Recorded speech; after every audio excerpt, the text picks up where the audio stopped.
Hello friends, it's been a minute since we have talked about anything on Yoga Talk. Well, first of all, I want to start out by thanking you for all of your support and being here with me along in my yoga teacher journey. I just began teaching for the first time about a year ago. Finished my certification about a year and a half. And it's been a journey. I'm still figuring things out, figuring out my style of teaching, and that's kind of what I wanted to talk to you about today. One of my goals for this channel is to be as authentic and as real as possible. I don't want to promote fakeness or any judgment or anything not real. I'm a very emotional person, and I feel that it's necessary, especially in this world with so much fake news, pardon that little joke, to be as real as possible and to just show everyone that they can be their selves, whoever that is, whatever you're feeling, it's okay. You have a safe space here with me. We can all be here together. And going along with that, I want to find an authentic teaching style, and I don't know if I've found that yet.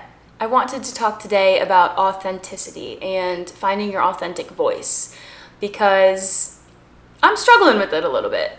I'm going to be honest with you. I will always try to be. And I went through a period where I really felt like an imposter. I felt like I should not be teaching yoga at all. I felt like I had so much still to learn, like I knew nothing. Like everyone out there was so much better than I was, and I was comparing myself to people who've been teaching for 10 years. And I didn't expect myself to have it down right away, but there was definitely this feeling of not knowing who I was, especially as a yoga teacher, because I knew what I wanted to make you feel, and I knew I wanted to get you moving, make you feel good, hopefully make you laugh a little bit. But I didn't know what the parameters were supposed to be for that. I thought if I was too real and laughy and jokey, that I would get away from the calmness of yoga and I would interrupt your Zen state or your flow.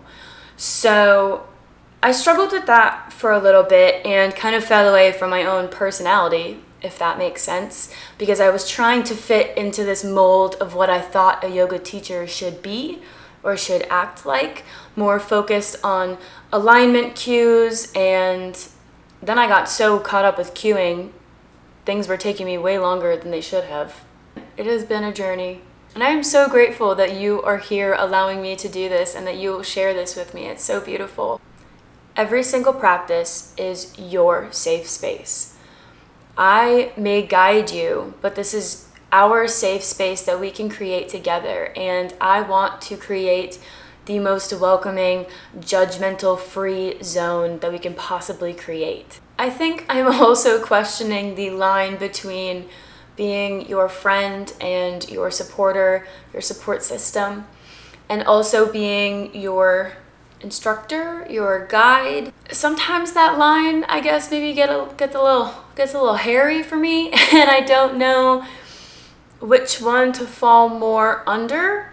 Like all of my other Yoga Talk videos, I don't have actually, I guess, like a set question or a set theme. I'm kind of just throwing little things out there, little ideas, and seeing if any of it resonates with you, if you have any thoughts, if you've been thinking anything along these lines, and so you have a quick little thing to share so I kind of know where we're at with each other. I also feel like I'm struggling a little bit to find my teaching style. I teach so many different kind of lengths and different kinds of classes. Some are yin, some are power flow, some are more stretching, some are beginner level. I try to do a little bit intermediate, but I'm not sure how to cue that yet or really teach that, I feel, as well yet. I get a little caught up in the cueing. I don't know how to be more concise, so I am working on that. Thank you for sticking with me. It's kind of just a little let you know where my head is at. talk. And if you have any comments, any feedback, more than welcome to share. And I just really want to thank you again for being here, whether you're here from day one or you joined yesterday or you're not a subscriber yet. I want to thank you for being a part of this beautiful community and allowing me to journey beside you and figure this all out with you. I think that's super cool. I think it's super fun. We're gonna grow a lot together. I guess that was all I had. Any tips on finding your authentic voice? If you have any, leave them below. I'm still kind of struggling to find my authentic voice. I feel that I've gotten over the hardest hump so far in my journey of that, where I felt very down about it. I'm feeling good. I'm so appreciative of all of your feedback and your support and practicing along with me. I love hanging out with you guys on the mat every day, and yeah, just thank you for allowing me to kind of find myself and grow on here. If you have any suggestions for yoga talks, anything you want to talk about, doesn't have to be yoga related, let's chat, let's open up discussions, let's get this community going, let's support each other. Thank you for being here, my friend.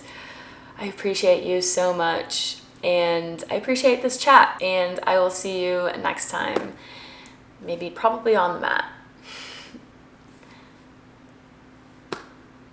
Hello. Obviously, this is not the same time as I recorded the other little bit.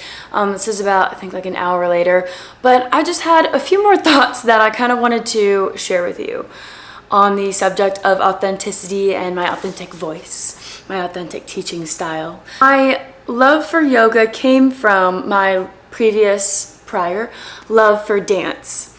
And so my yoga practice never really looked that traditional. It did not include a ton of sun salutations. It didn't have the structure that a lot of yoga styles have.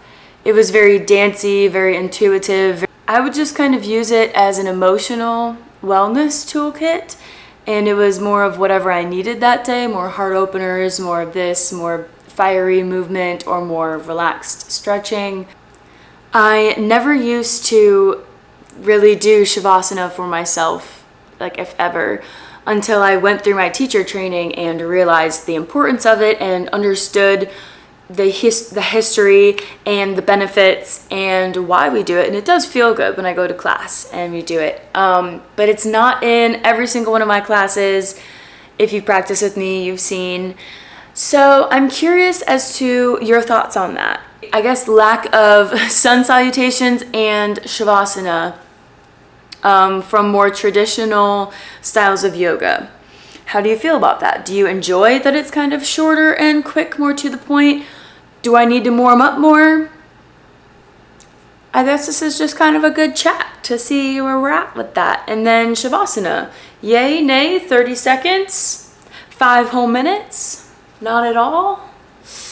Give me your thoughts. I want to have a chat. And more to the point of that, I have no idea what my style is. I don't even know what kind of yoga I teach. But do I have to define it? Does that have to be a thing? I don't know. I guess I have just a ton of questions. So if you have any answers, you know what to do. I don't know. This is fun. I want to have discussions. I want this to be yoga for body and mind, not just our physical asana practice, where we can chat and have discussions about things, have a safe place to come and reflect and question things, ponder ideas and theories, and grow together, evolve together, help each other, build each other up, support each other, transform each other. So on that note, leave me any thoughts, and I look forward to our next yoga talk and seeing you on the mat.